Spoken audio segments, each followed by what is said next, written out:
At this point, I'd have to assume that you have some basic map reading and some basic land navigation skills, the ability to use a compass to follow a given azimuth, determine what an azimuth is. What will help you with this particular, kind of thing that you're trying to do, which is move from point A to point B as quickly as possible. There are a number of navigational aids that can speed up that process so that you're basically not face down in a compass moving from point A to point B all the time. That does take a little bit of time. So these navigational aids that I'm going to share with you are, think of those as added to your basic skills to make them that much better. So if you're doing a dead reckoning, placing that azimuth into your compass and then following it along a route, a given route, it's a little bit slow. You're keeping track of your pace. You're very finite on your measurement of that angle with the azimuth and the compass. And it does take a little bit of time, and the further you are off course, that starts compounding. So if you're trying to get from point A to point B, the farther that distance is, the more you are off on that azimuth, the more inaccurate you become, and the further away from that point you actually go. You'll offshoot it to the right, you'll offshoot it to the left. It's effective for a land navigation course, but when you're moving cross country trying to cover terrain quickly, you want to kind of get past that, but have that as a baseline. So some of the things that you can use I'm going to show you some navigational aids that you can use to kind of enhance that and make it that much easier. And this is what we used in special operations. So it's a quick way to cover a lot of distance rather accurately.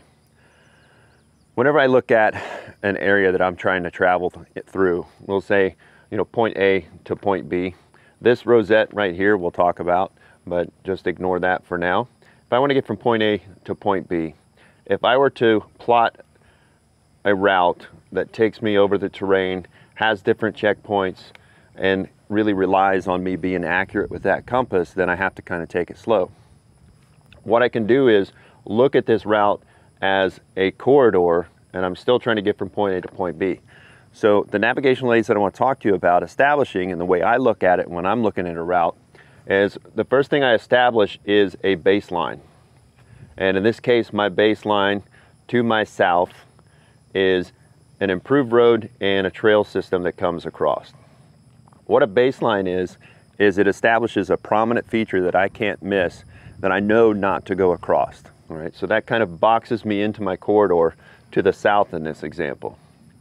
The second thing that I'm going to look for is called a backstop. Right? A backstop prevents me from going too far past the point I'm trying to get to, and it boxes me in to the north. In this case, it's this unimproved road right here that comes across. All right? So with my baseline established and my backstop established, I've boxed myself in to the north and to the south. The next navigational aid I'm going to look for are called handrails. You could think of them as your left and right limits or your east and west limits. So I'm going to look for a prominent feature, typically it's a linear feature, that will kind of box me in to the corridor. Over here in the west, I've got this gas pipeline that runs through here, and I've already done a reconnaissance of this area, so I know what these features are. That gas pipeline is probably 30 feet wide. You could probably drive 2 vehicles down it, but it's all grass. But it's completely clear, can't miss it. If I come out of this onto that, I'll know it. All right? But that's a prominent feature that basically boxes me in to the west and keeps me from going out of my corridor. Over here to the east, my east handrail is this intermittent stream that turns into a more prominent, more permanent stream that goes all the way up to my backstop. Right? That is my right limit. That's my eastern limit. That keeps me from leaving this corridor, this box that I'm trying to create, to the east. Just at no point in my navigation should I ever cross my backstop, my handrails, my baseline, my handrails, or my backstop. So that establishes a corridor that I can work in. So what that allows me to do is moving from point A to point B, instead of having my face in the compass, is I can get a general direction with the compass from here to here, but I'm not going to walk that. Right? I'm going to be using the terrain to my advantage. I'm going to be taking more advantageous trails. I'm going to be doing whatever I have to do to get there quickly. And I'm going to cover ground quickly. It's kind of a set it and forget it kind of thing. I'm going to go in that direction and I'm going to make sure I don't bounce or make sure I don't cross anything, and I'm just going to go. All right. Typically, once you've established that corridor, another thing that you can do is called a deliberate offset, or aiming off is kind of the same thing. If I know that this area is somewhere that I don't really want to travel because the terrain is particularly steep or there's a lot of population there, then I can deliberately offset. Even though I want to go from here to here, I can deliberately offset to the east and then come up here. And again, as long as I stay, and as long as I don't cross my baseline or my handrail to the right, I'll still be able to get up in that general vicinity. Those are typically used with another technique, which is called an attack point, right? I want to move quickly from here up to this area, and I want to get to an attack point. Now, I'm not doing precise navigation. I'm just going in that general direction, staying in the corridor that I created. What an attack point is a prominent feature that once I hit it, I know exactly where I'm at. So no matter what happened from point A to point B, when I get to that attack point, I know I'm precisely right here. So in this case, I'm using the intersection of the pipeline with this trail. So that's the intersection of my left handrail, my western handrail, and my backstop right here. This is my attack point. Now from this attack point, I can actually precisely navigate, all right, because it's a shorter distance that I'm actually trying to navigate, so it's not going to be as slow as if I tried to navigate the entire way. So from this attack point, I can navigate from here to point B, and that I can do more precise with the compass out, checking the pace, and I've got a really good chance of hitting this spot the first time, right? Rather than all the possible input errors that I put in here, you know, as I'm traveling through here and adjusting to the terrain and the situation on the ground. I can get to this attack point, then from there precisely navigate just a few hundred meters to get the actual point I'm trying to get to. So, baseline, backstop, handrails, attack points, and of course that's usually used with some sort of deliberate offset. All right, I don't need to hit this point, I just need to hit my attack point.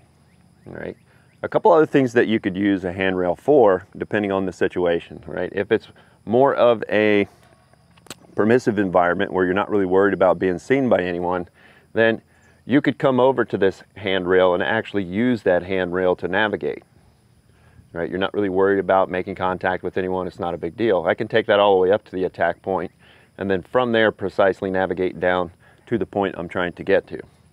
Same thing on this side. You know, part of your route may include, you know, following this river or actually using this river to get from point A up here to your attack point. And you can use the attack point again to precisely navigate. That's a different way that you could use it. If it's a non-permissive type of environment where you're worried about making contact with people, then obviously these are linear danger areas, all right, that you don't want to be on because you're going to increase your chance of being observed, and that's just not a good thing.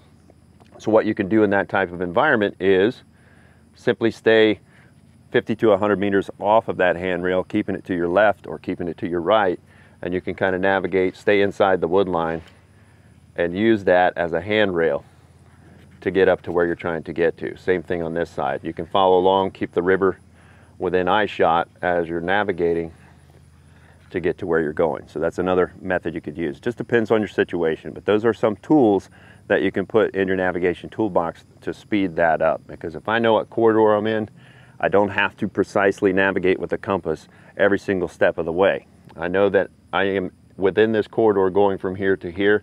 My goal is to get to this attack point as quickly as possible so that I can break the compass out and precisely navigate to the point that I am trying to get to. So these are definitely recommended for more rapid movement cross country. I often get asked what this red rosette is that I've got kind of superimposed on my map. What that is a quick reference for me to use basically the shadows, use the sun to quickly navigate and orientate. I almost said orientate, I hate that word. So what this is a way for me to quickly orient my map to the ground just using a stick and the sun. So what I've done is basically superimposed a sundial. So I find a grid line on my map and I make that 12. And then from 12, it goes from 12, 1, 2, 3, 4, 5, 6, all the way back down to 12 at the bottom. And then it continues on, 1, 2, 3, all the way through 12. So 12 is up and down, 6 is directly across. Now, what that does for me is it essentially is a clock, it's a sundial, but it's also corresponding with the grid of this map. So what that allows me to do is, if I know what time of day it is, or I can infer what time of day it is with the hand method, what I can do is just place my map on the ground really quick, a stick straight up and down. Allows me to open up my map and look for that shadow coming across. There's the shadow. I can line that up with the time of day.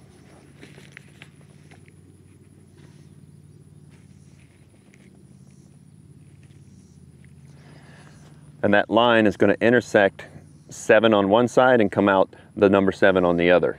So that lets me know that this is oriented, and that tells me that north is this direction. So it's a really quick way and easy way to not bust out the compass and orient the map every single time. I can use the shadows and the time of day to orient it. So that's what that rosette is for.